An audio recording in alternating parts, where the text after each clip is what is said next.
No, I have not. Now, I have gourds. I haven't tried them yet. I've got these gourds that I want to do it. I'm looking at them and going, okay, I gotta sand these things. And you gotta wear, with gourds, if you're gonna be doing the sanding, you better be wearing a mask. And when I have to repair that little one that I liked so much that took 40 hours, sadly, it faded pretty bad because I had accidentally used the wrong spray. It had no UV. And I was so upset, I set it aside for I just left it alone for 4 years. And then my daughter, I told her, I said, I have to do this. I want for Christmas a gas mask.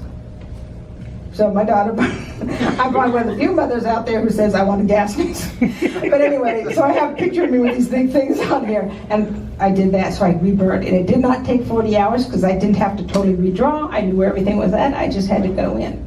But it doesn't look quite the same. It's not, because it's a second burning. And the wood yellowed really bad. So I did do some scraping to have a few whites in there. But I learned my lesson on that one.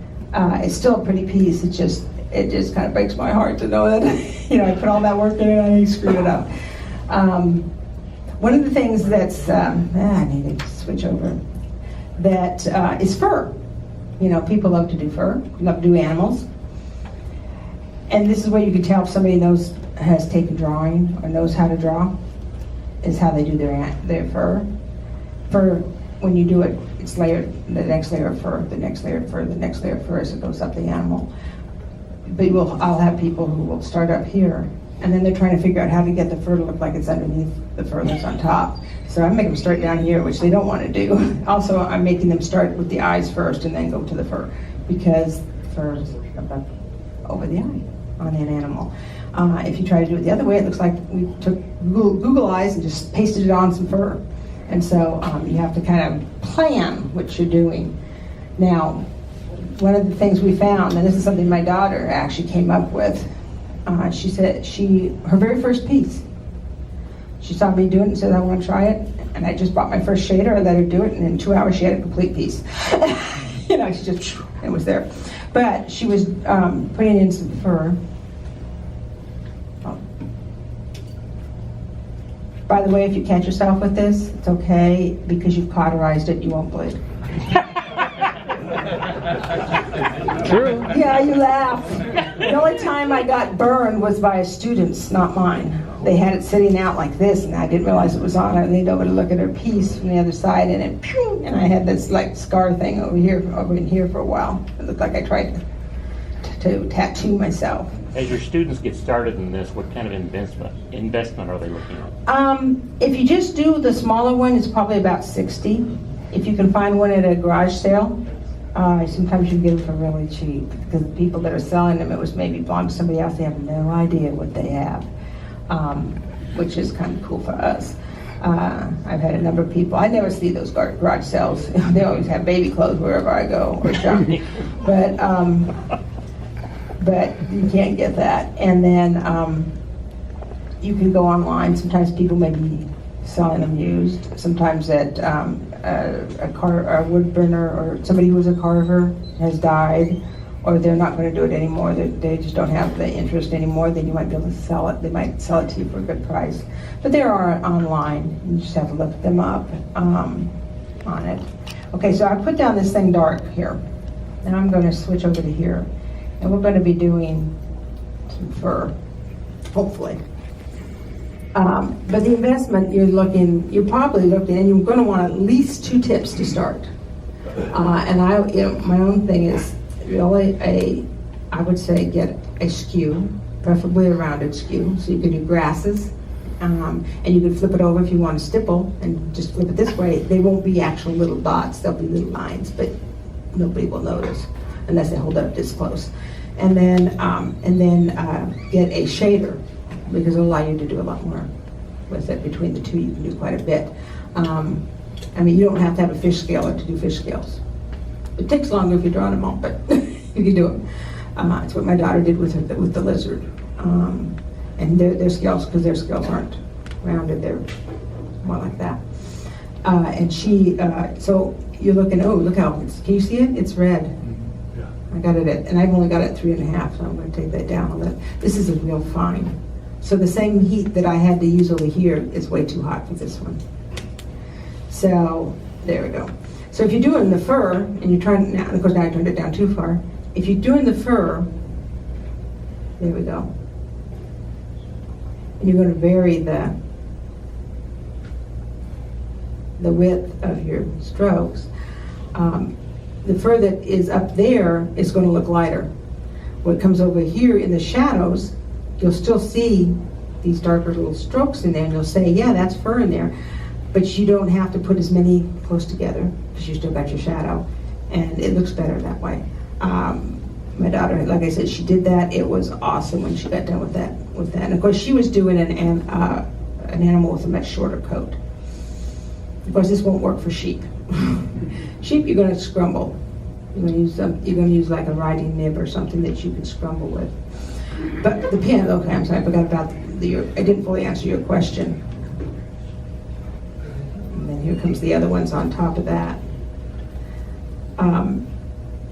It is these solid pins that, like this, you're usually looking at around $20 to $25 a pin. They last longer, but if they go bad, you've lost that much money. What we have over here is the base, and then you can buy the individual tips. Now, they supposedly don't last quite as long because you're constantly pulling in and out. However, this is only $14 for this particular tip, and some of them drop down a lot lower, so that's less. So it gives you a little more, you can maybe buy a few more tips and get some more variety using something like this. And then there's the wood itself, but you don't have to spend a ton of money. You can look around, get some good deals. If you got scrap wood laying around and it's not real thick, you could work with that. The ones that have the bark on them still, that's a favorite for wood burning. So you have the nice basswood and then the bark on there, and it's like almost having your frame already. It's just framed on two sides, but you know, my daughter's done several that way and sold those, and they look pretty. Let's see, and if you're going to do paper, then that's going to be cheap. No, actually, watercolor paper isn't cheap. It's cold press, but it's easier to find. Cold press, yeah. It's not the hot. The hot is really, really smooth, but this is according to Jeannie, because I haven't done much of it. She said that, and she's done some of that on it. She just found that the cold press, it has texture, but it's a little bit softer and it kind of burns better for her. And let's say if we wanted to,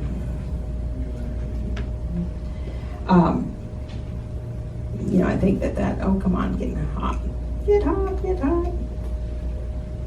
It's being stubborn. This is something else you gotta realize. Don't have a fan blowing on you, because that cool air is gonna cool your pen tip and you'll be struggling with it. If you're in a room here, we don't have anything running right now, but once everything gets up running, even though we're on different circuits and things, we're pulling. And if anything else is on the same circuit here, I'm fighting them for the electricity.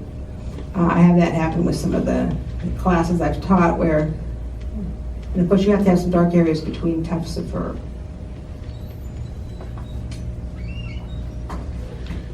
And that's where we'd come in and maybe put some of those dark areas in to get that tuft. Can you see that? Does that look better? It needs to get close. Zoom in on that. It goes further away, Sorry. right over there. Can you see you starting putting, it's easier to see it up close than it is from a distance.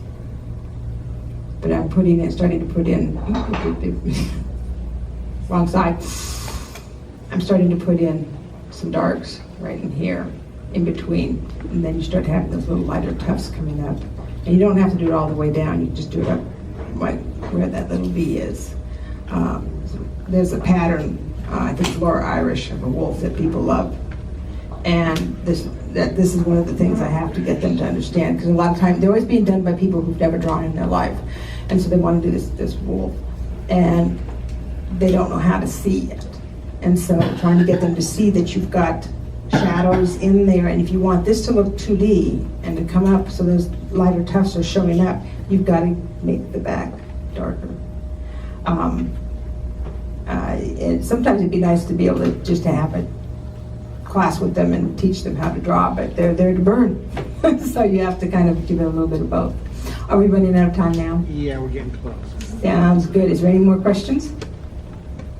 Yes? I would want to point out that at our show, the pyrography won the second best show last year. Jeannie's did, She yes. got a couple $100, and then to get that, she had to win a best of group, and that was another 50 on top of that. Yeah, so she made some nice, she was really, really thrilled. She's a very, very shy woman, and she was just thrilled to win that. And she and I have always been in competition, but nice competition. She now my daughter is, and this time I didn't get to compete against them because I teach it.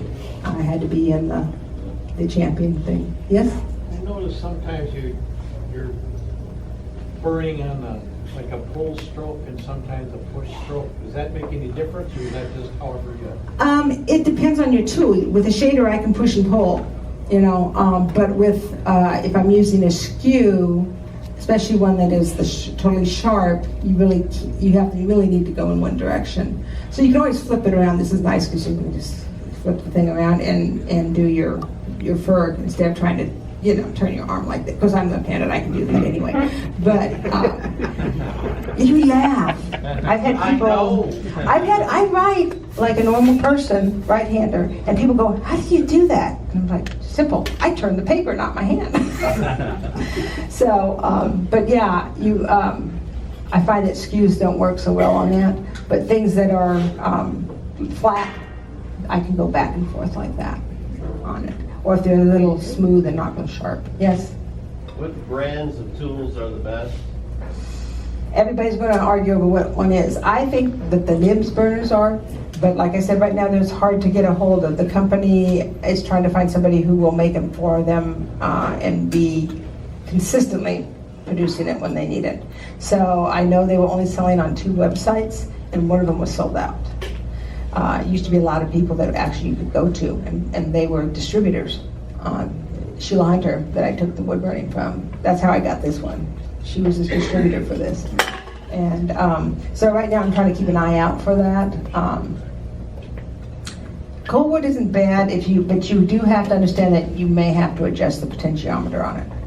They have directions on how to do that if you go up to their website. They call it something else, but it's really a potentiometer. So, but they show you how to do the turning on it and check your temperature. And I would say do it with the shader or with your thickest one, because that one's going to take the most heat just to get it burned. You got a lot more area for that to heat up. But you can also start with those. You just might want to work a little bigger than you might not want to do a 5x7 with the Walmart and Hobby Lobby brand. There is Razor Tip. They have a huge variety of tips. I'm impressed with the types they have. They have one that's for doing feathers, and it's basically like a spring, and that one's spread out a little bit, and you just have parallel lines that you can do, so you can do feathers and stuff like that. You don't use one of those, do you, Dan? Use razor tip. You use Razor Tip so you can do that. So you can cheat instead of doing each one individually. He also uses rotary tools. He's a bad person. I can say that because he doesn't want to do the job that I did. But how many people are interested in learning? Because I'd be happy to teach a class here if anybody's interested. Okay, so I have to talk with you guys and fill out all the forms and stand on my head and cross my toes to get it all done. Not hard. Not hard at all. Yes. If you're just getting started, you can buy those handles at 10 tips for $79. Oh, where at? I think it's Wood Burner Supply. I have Oh. leisure time. That would be a It good. works on leisure time, works on nibs, works on all of them. Oh yeah. Good. What did they know anything further about the nibs? Have they said anything? Do they have any inside information about whether that company is going to continue or not? No, but they just show cross references for all the brands. And they're called what? I believe it's Wood Burner Supply. I have to Burner look Supply. again. I have a leisure time machine we've had for a long time. I was looking for some more tips. I've seen somebody came in with one we'd never seen before. It was the last class that I did at the knot hole. It was It worked, and another person had a really, really old one the time before, and it didn't work. It wasn't consistent. This was a high amperage one, it works real good. Is it? Yeah.